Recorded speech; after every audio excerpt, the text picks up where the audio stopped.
அந்த கடவுள் வச்சு இவர்கள் சத்தியம் செய்யும்போது இந்த சாட்சி சொல்ல வராங்க பற்றி அந்த அல்லக்கை நொல்லக்கை இவங்கெல்லாம் போய் பேசவே மாட்டாங்க அப்படின்னு நான் உறுதியாக சொல்கிறேன் அடிச்சு.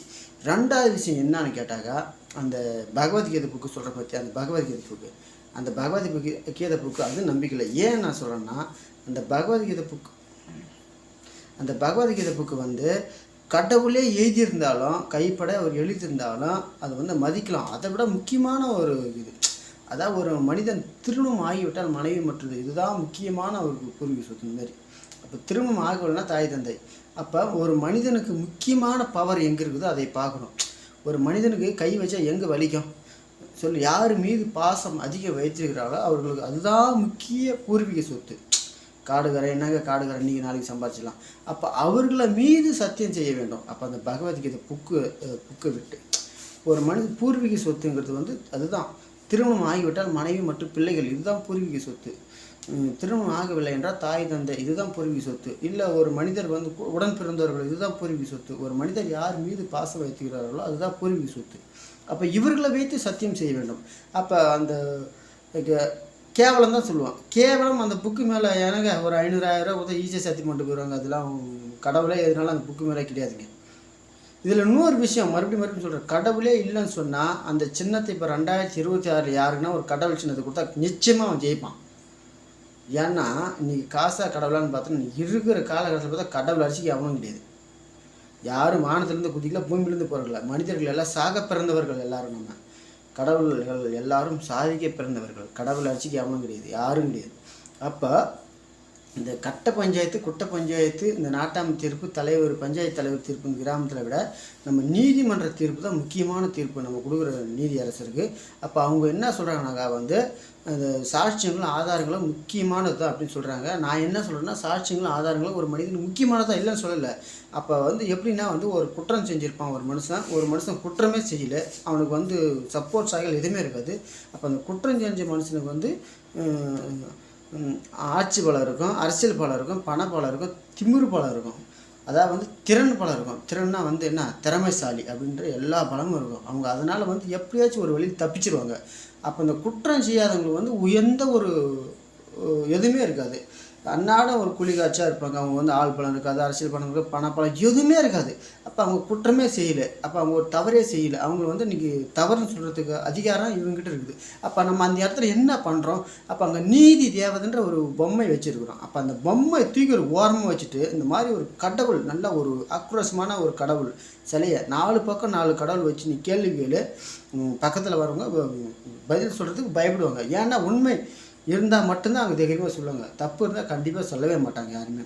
ஒரு உதாரணத்துக்கு எடுத்துக்காட்டா, ஒரு பெரியவர் ஒரு கோயிலுக்குள்ளே போகிறாரு, சாதாரணமாக பீடி குடிக்கிறாரு. அதே ஒரு கோயிலுக்குள்ளே போகிறாரு, ஒரு 2 மணி நேரம் அங்கே ஏதோ ஒரு கோயிலில் வேலை பார்க்குறாருன்னா நிச்சயமாக ஒரு பீடி குடிக்க மாட்டார், செப்பல்லாம் கூட வெளியே கழட்டிட்டு வராங்க. இப்போ என்ன நடக்குதுன்னா, மதிப்பு மரியாதை பயம் பக்தி பாசம் அனைத்தும் நடக்குது. அந்த மாதிரி தான் ஒரு கடவுள் சிலைக்கிட்ட போனாலே எல்லாருமே வந்து ஒரு கெட்ட பழக்கம், ஒரு பீடி சீரியல், ஒரு அம்மா ஒரு வயசாக நம்ம ஒரு வெத்தல் பாக்கு போடுதுன்னா கூட அந்த கோயிலுக்குள்ளே போடுற வெத்தல் பாக்கு போடவே மாட்டாங்க. அப்போ அந்த கடவுளை பார்த்தா ஒரு பொய் பேசுகிறவங்களாம் வந்து இந்த சாட்சிக்கு பேசுகிறவங்க வந்து நல்லக்கை நொல்லக்கை அவங்கள தயவு செய்து பேசவே மாட்டாங்க. நீங்கள் வந்து இந்த நீதிமன்றத்தில் வந்து மதிப்புக்கும் மரியாதைக்கும் சொல்கிற நீதி அரசர் ஐயா அவங்களுக்கு இந்த என்னைக்கு இந்த நல்லா நேர்மையாக இருக்கணும் அப்படின்னு நினச்சிங்கன்னா, அந்த நீதிமன்றத்தில் அந்த நீதி தேவதை சிலையை எடுத்து ஒரு ஓரமாக வச்சுருங்க. அந்த புக்கை எடுத்து ஒரு ஓரமாக வச்சுருங்க. பகவத்கீதை புக்கு, அந்த பகவத்கீதை புக்குக்கு அவன் பொண்டாட்டி பிள்ளை போட்டு சத்தியம் பண்ணணும். அந்த நீதி தேவதை சிலை இது பேர், அந்த சிலையை தூக்கி ஒரு ஓரமாக வச்சுட்டு அப்படியே உலக ஓனர் சிவபெருமானை கொண்டு வந்து நிற்க வச்சு கண்ணில் மைய வைக்கணும். அப்படியே வச்சு கண்ணில் இப்படி உத்து பார்க்குற மாதிரி இருக்கணும் சிலையை. அப்படி ஆக்ரோஷமாக அவங்க முன்னால் கேள்வி கேட்கணும், அவங்க முன்னால் பதில் சொல்லணும். அப்போ தான் யாரும் ஒரு மனுஷன் தப்பிக்க முடியாது. இல்லைன்னு வச்சுக்க, அவங்க உங்கள் நீதி அரசராகிய உங்களுக்கு அவங்க வந்து தப்பிச்சு போகிறதுக்கு டாட்டா காமிச்சிட்டு போயிடுவாங்க. உங்களையும் அவங்க ஏமாத்திடுவாங்க, உங்கள் கண்ணில் மிளகா அப்படி போட்டுருவாங்க. நீங்களும் எல்லாத்தையும் மக்களை ஏமாத்துகிற மாதிரி கணக்கு. ஏன்னு சொல்கிறேன்னா, அதெல்லாம் செல்லவே செல்லாது. மனிதர்கள் எல்லாரும் வந்து மேலேருந்து குதிக்கலை, கீழேருந்து பிறக்கலை, எல்லாம் 70-80 பேர் போயிடுறாங்க. கரெக்டாக நாணயமாக நீதி நியாயம் நேர்மை கடமை கண்ணி கட்டுப்பாடாக நல்ல தீர்ப்பு கிடைக்கணும், நல்ல ஒரு குற்றவாளி கரெக்டாக கண்டுபிடிக்கணும் அப்படின்னு நீங்கள் நினச்சிங்கன்னா தயவு செய்து அந்த நீதி தேவதை பொம்மை எடுத்து ஒரு ஓரமாக வச்சிடலாம். இன்னொரு விஷயம், அந்த பகவத்கீதை புக்கு எடுத்து வச்சிடலாம். இது ரெண்டுமே வச்சுட்டு கடவுள் சிலையை பார்த்து கேள்வி கேட்கணும், கடவுள் சிலையை பார்த்து பதில் சொல்லணும். ஒரு மனிதர் யார் மீது பாசம் வைக்கிறாரோ அவர் மீது சத்தியம் செய்ய வேண்டும். சத்தியம் செய்து அதன் பிறகு கேள்வி கேட்க வேண்டும். அப்போ தான் அவர் வாயிலிருந்து உண்மை வரும். அதன் பிறகு நீங்கள் வேணால் சாட்சியங்களும் ஆதாரங்களும் நிரூபிக்கலாம். ஏன்னா சாட்சியம் ஆதாரங்களை வச்சு இதை ஒன்றும் பண்ண முடியாது இவர் ஆனந்த். அதனால் சாட்சி ஆதாரங்களை விட ஒரு முக்கியமாக ஒரு மனுஷன் உண்மை வரணும்னா கண்டிப்பாக இது ரெண்டும் எடுக்கணும். எடுத்தால் தான் நீ வரும் காலகட்டத்தில் இன்றைக்கோ நாளைக்கோ நாளன்னைக்கோ பிறக்கிற குழந்தைங்களாம் 10 வயசோ 15 வயசோ 20 வயசில் அதிகபட்சமாக போய் பேசவே பேசாது. எனக்கெலாம் இந்த சாட்சியங்களும் ஆதாரங்களும் வேணும் தான், இல்லைன்னு சொல்லலை. அதை விட முக்கியமானது, இப்போ நீங்கள் ஒரு உருவத்தை பார்த்து, அதாவது ஒரு 4 பக்கம் 4 கடவுள், சிவபெருமான், உலக ஓனர், விஷ்ணு பகவான், நம்மளை படைக்கக்கூடிய பிரம்மன், அன்னை மகாலட்சுமி, அந்த மாதிரி 4 பக்கம் 4 கடவுள் வைத்து, ஏன் நான் 4 பக்கம் 4 கடவுள்னு சொல்கிறேன்னா, ஒரு பக்கம் ஒரு மூலையில் ஒரு கடவுள் வச்சுட்டா நீ 3 பக்கம் 3 செவுறு சும்மா தானே திருப்பி திருப்பி போய் பேசிடுவாங்க. அப்போ 2 பக்கம் 2 செவுத்தில் கடவுள் வச்சுட்டா அப்போ 2 செவுறு சும்மா தான் இருக்குது, நீ போய் பேசிடுவீங்க. அதான் 4 பக்கம் 4 கடவுளை வச்சு திரும்பி கேள்வி கரெக்டாக பதில் சொல்லுவேன். எனக்கெல்லாம் ஒரு 50 குற்றங்குது என்னை ஏமாத்தினவெல்லாம் நான் ஈஸியாக நிரூபித்து முன்னால் காமிச்சிருவேன். பாருங்கப்பா சார், பாருங்கள் சார்னு. ஆனால் சாட்சியங்களும் ஆதாரங்களும் ஒரு மனிதனுக்கு போதாது. இதுதான் முக்கியம். உருவத்தை பார்த்து பேசணும். உருவம் என்பது இறை வழிபாடு, உள்ளம் என்பது ஒரு மனிதனுக்கு ஒலை வழிபாடு. இந்த ஒலை வழிபாடுக்கு இறை வழிபாடு நிறைய வித்தியாசம் இருக்குது. இதை பற்றி பேசலாம், மணிக்கணக்கில் பேசினா நல்லா புரியும்.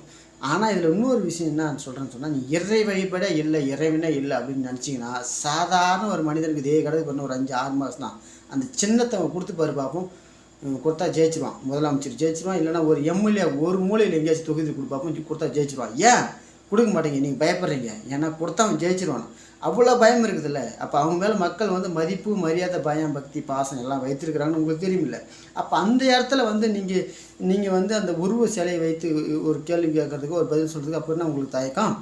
அப்போ அந்த அந்த பொம்மை எடுத்து ஒரு ஓரமாக வச்சுட்டு அப்போ அந்த கடவுள் சிலையை வைத்து நீங்கள் கேள்வி கேட்கலாம், பதில் சொல்லலாம். உங்களை யாரும் ஏமாற்ற மாட்டாங்க, பொய் சொல்லிட மாட்டாங்க சார். உங்களை உங்கள்கிட்ட தமாசு கூட பொய் பேசிட முடியாது சார் அவங்க. இப்போ நீங்கள் எவ்வளோ பெரிய குற்றம்லாம் நடக்குது, எவ்வளோ பெரிய கட்ட பஞ்சாயத்து, குட்ட பஞ்சாயத்தில் எல்லாமே ஆள் பலம், அரசியல் பலம், பண பலம், திமிரு பலம், திறன் பலம், திறமைசாலி அப்படின்னு எல்லாம் ஜெயிச்சு வந்துடுவாங்க. அப்போ நீங்கள் இறையாண்மை இல்லைன்னு சொன்னால் சின்னத்தை கொடுக்க முடியுமா? தரமாட்டேங்க. ஏன்? அவன் ஜெயிச்சிருவான். போட்டியாக பணம் வேணாலும் ஜெயிக்க முடியாது. அந்த சின்னத்தை கொடுத்தா ஜெயிச்சிருவான். எல்லா தெய்வ பக்தர்களும் ஒன்று சேர்ந்துருவாங்க.